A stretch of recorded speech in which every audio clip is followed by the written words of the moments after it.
अस्सलाम वालेकुम स्टूडेंट्स, कैसे हैं आप सब स्टूडेंट्स। आज हम क्लास 10 और न्यू सिलेबस चैप्टर 3 को डील करेंगे। और चैप्टर 3 जो है वो हमारा मैट्रिसेस से रिलेटेड है। सबसे पहले हम चेक कर लेते हैं कि व्हाट इज़ मैट्रिक्स। मैट्रिक्स जो है वो एक ऑर्गेनाइज्ड वे है डाटा को स्टोर करने के लिए, ठीक है। अब हमें मैट्रिसेस की ज़रूरत क्यों पेश आती है, हम मैट्रिसेस से कब डील करते हैं। मैट्रिसेस से हम तब डील करते हैं जब हमारे पास लार्ज सिस्टम ऑफ इक्वेशंस आ जाती हैं, ठीक है।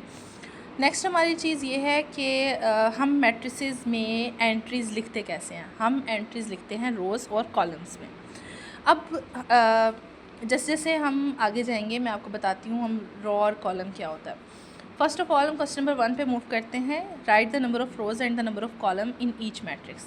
ओके, तो हमारे पास अब इस क्वेश्चन को सॉल्व करने के लिए write the number of rows and columns हमें पता होना चाहिए कि what is row and what is column.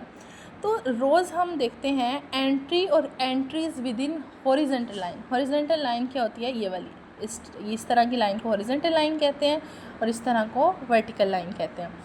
तो एंट्रीज़ या एंट्री एक भी हो सकती है और एक से ज़्यादा भी एंट्रीज़ हो सकती हैं। एंट्रीज़ एक्चुअली इन नंबर्स को कहा गया है।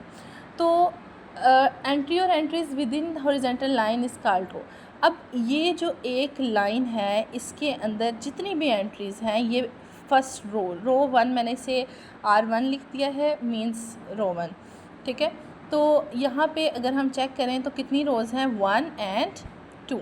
नंबर ऑफ़ रोज़ कितनी है, 1 एंड 2। सेम इस तरह अगर हम इस मैट्रिक्स पे मूव करते हैं तो यहाँ पे नंबर ऑफ़ रोज़ कितनी है, हॉरिजॉन्टल लाइंस कितनी है, एक ही है। सो यहाँ पे रो कितनी है, 1, और इस मैट्रिक्स की में रोज़ कितनी है, 2। सेम इसी तरह कॉलम क्या होता है, एंट्री और entries with in the vertical lines. Vertical lines जिस तरह मैंने आपको पहले भी बताया कि जो वर्टिकल लाइन है वो हमारे पास ये वाली लाइन होती है, ठीक है। तो वर्टिकल लाइंस जो हैं वो हमारे पास कॉलम होता है, उसकी एंट्रीज़ को हम कॉलम कहते हैं। तो अगर हम इस मैट्रिक्स के साथ डील करें तो यहाँ पे हमारे पास वर्टिकल लाइंस जो हैं वो 2 हैं। सो ये जो मैट्रिक्स है इसके 2 कॉलम हैं। अब हम अगर इस मैट्रिक्स पे मूव करते हैं तो इस मैट्रिक्स में देखें कि आपके पास ये first vertical line first column, second vertical line second column, third vertical line third column. Okay, so अब हमारे पास आपको समझ आ गई होगी कि रो और कॉलम क्या है। अब नेक्स्ट हमारे पास क्वेश्चन नंबर 1 है, write the number of rows and column in each matrix. हमें उन्होंने मैट्रिक्स गिवन है और हमने नंबर ऑफ़ रोज़ और नंबर ऑफ़ कॉलम बताने हैं। सबसे पहले उन्होंने हमें मैट्रिक्स दिया हुआ है, मैट्रिक्स ए, जिसकी सारी एंट्रीज 0 हैं, ठीक है। तो अगर हम चेक करें नंबर ऑफ़ रोज़ हमने यहाँ पे लिखनी है। नंबर ऑफ़ रोज़ जिस तरह मैंने आपको पहले भी बताया कि नंबर ऑफ़ रोज़ जो है वो हॉरिजॉन्टल लाइंस को कहते हैं। तो यहाँ पे हॉरिजॉन्टल लाइंस कितनी हैं, 2। सो यहाँ पे मैंने मेंशन कर दिया कि नंबर ऑफ़ रोज़ कितनी है, 2। सेम इसी तरह हमने कॉलम भी बताने हैं, नंबर ऑफ़ कॉलम, और जिस तरह मैंने आपको भी बताया कि वर्टिकल लाइंस को क्या कहते हैं, कॉलम। तो यहाँ पे वर्टिकल लाइंस कितनी हैं, 2। तो ये जो मैट्रिक्स है इसमें रोज़ भी 2 थी और कॉलम भी 2 है।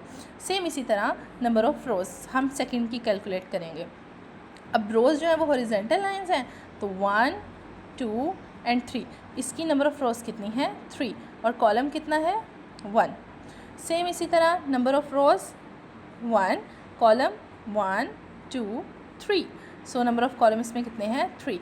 और डी मैट्रिक्स पे अगर हम आए, number of rows 3 vertical lines हैं, तो नंबर ऑफ़ रोज़ कितनी है, 3, और 3 हॉरिजॉन्टल लाइंस हैं, तो नंबर ऑफ़ रोज़ हैं 3, और 3 ही वर्टिकल लाइंस हैं, नंबर ऑफ़ कॉलम भी क्या है, 3। ओके, सो अब हम नेक्स्ट पे मूव करते हैं। हमारे पास नेक्स्ट है मैट्रिक्स ई। अगर हम इसकी हॉरिजॉन्टल लाइंस कैलकुलेट करें तो वो कितनी है, horizontal lines 2, so number of rows 2, vertical lines 3, number of column 3।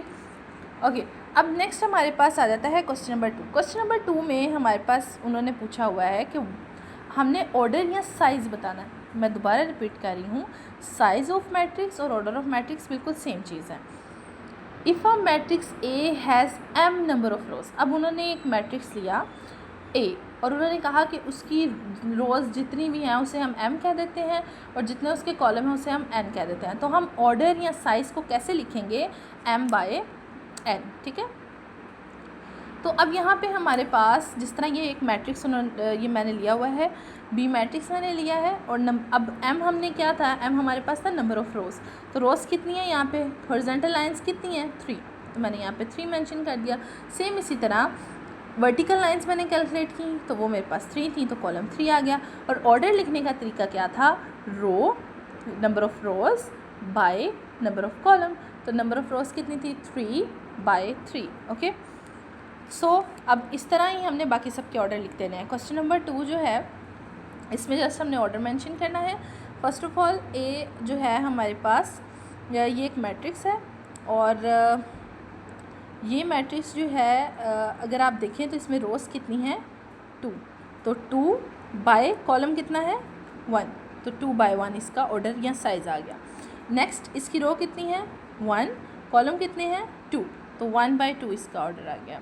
Same रोज़ कितनी हैं 2, कॉलम्स कितने हैं 2, तो 2/2 इसका मैट्रिक्स इसका ऑर्डर आ गया। ओके, नेक्स्ट हमारे पास है, इसमें हमारे पास हॉरिजॉन्टल लाइंस कितनी है 2 बाय नंबर ऑफ कॉलम्स कितने हैं 3, तो 2/3 इसका ऑर्डर आ गया। ओके, और लास्ट 2 हमारे पास है, ये हमारे पास ई मैट्रिक्स है, और यहाँ पे अगर हम देखें तो हमारे पास हॉरिजॉन्टल लाइंस जो है वो 3 है, तो हमारे पास रोज़ 3 है, बाय वर्टिकल लाइंस हमारे पास 2 हैं, इट्स मीन हमारे पास जो कॉलम है वो 2 है।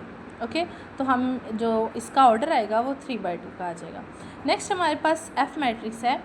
एफ मैट्रिक्स जो है ये एक ऐसा मैट्रिक्स है, अगर आप देखें तो इसकी हॉरिजॉन्टल लाइन भी एक है और हॉरिजॉन्टल लाइन भी एक है और वर्टिकल लाइन भी इसकी एक ही है। सो ये इसका जो ऑर्डर आएगा वो 1/1 का आएगा।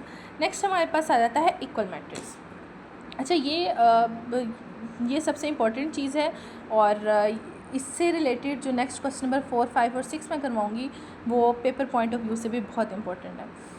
सबसे पहले हमारे पास आ जाता है, और ये जो मैंने अभी आपको ऑर्डर ऑफ मैट्रिक्स करवाया है ये और नंबर ऑफ़ रोज़ और कॉलम, ये MCQs के लिए इम्पॉर्टेंट है। नेक्स्ट हमारे पास है 2 matrix A and B are equal. अब हमने हम बताना चाह रहे हैं कि A और B सिर्फ तभी इक्वल होंगे, 2 मैट्रिक्स तभी इक्वल होंगे if they have same order, अगर उसकी नंबर ऑफ़ रोज़ और नंबर ऑफ़ कॉलम्स भी इक्वल हो, एंड कोरस्पॉन्डिंग एंट्रीज या corresponding elements are equal. Corresponding elements का क्या मतलब है, लाइक ये 2 है और इसका भी जो फर्स्ट एंट्री है वो क्या है 4 - 2 2 ही है, ये इक्वल है।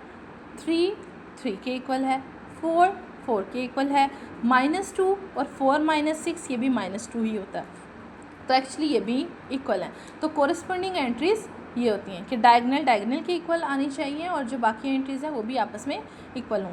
एक तो इनका ऑर्डर भी सेम है, चेक करें ज़रा, इसकी रोज़ भी 2 कॉलम भी 2, इसकी भी रोज़ 2 कॉलम भी 2, और अगर हम देखें कि इनकी कॉरस्पॉन्डिंग एंट्रीज़ वो भी सेम है। अब क्वेश्चन नंबर 3 में उन्होंने हमसे पूछा हुआ है, उन्होंने हमें 6 मैट्रिसेस दिए हैं और उन्होंने पूछा है कि आप इक्वल वाले बताएं कौन से इक्वल हैं। तो यहाँ पे देखें, अगर हमारे पास ए मैट्रिक्स उन्होंने दिया हुआ है 0 3 4 और 1, ये किसके इक्वल होगा, ये देखें ये एफ़ के इक्वल है। कैसे, 3 - 3 0, ओके, 3 के इक्वल है, 3 + 1 4 के इक्वल है, एंड 1 = 1। तो ये अगर हम दोनों मैट्रिक्स को देखें तो इनका ऑर्डर भी सेम है और इनकी कॉरस्पॉन्डिंग एंट्रीज़ भी सेम है। नेक्स्ट हमारे पास आ जाए 9 और -7, सेम इसी तरह 5 + 4 9, -8 + 1 ये भी हमें -7 आंसर देता है। सो हमारा matrix B and matrix D जो है ये भी आपस में इक्वल है। नेक्स्ट हम मूव करते हैं सी मैट्रिक्स और ई मैट्रिक्स। अगर आप यहाँ पे देखें 2 × 3 = 6, 2 - 1 1, 2 × 2 4, 4 - 2 2, 4 + 4 8, 3 + 0 3। तो ये जो है हमारे पास एंट्रीज़ भी इक्वल आ गई, ऑर्डर भी देखें इनका सेम है। ऑर्डर चेक करें ज़रा इसका, इसकी 3 ही रोज़ हैं और 2 कॉलम है, इसकी भी 3 रोज़ हैं और 2 कॉलम है, तो हमारे पास मैट्रिक्स सी के इक्वल आ गया। ओके, ये हमारे पास क्वेश्चन 3 भी डन हो गया।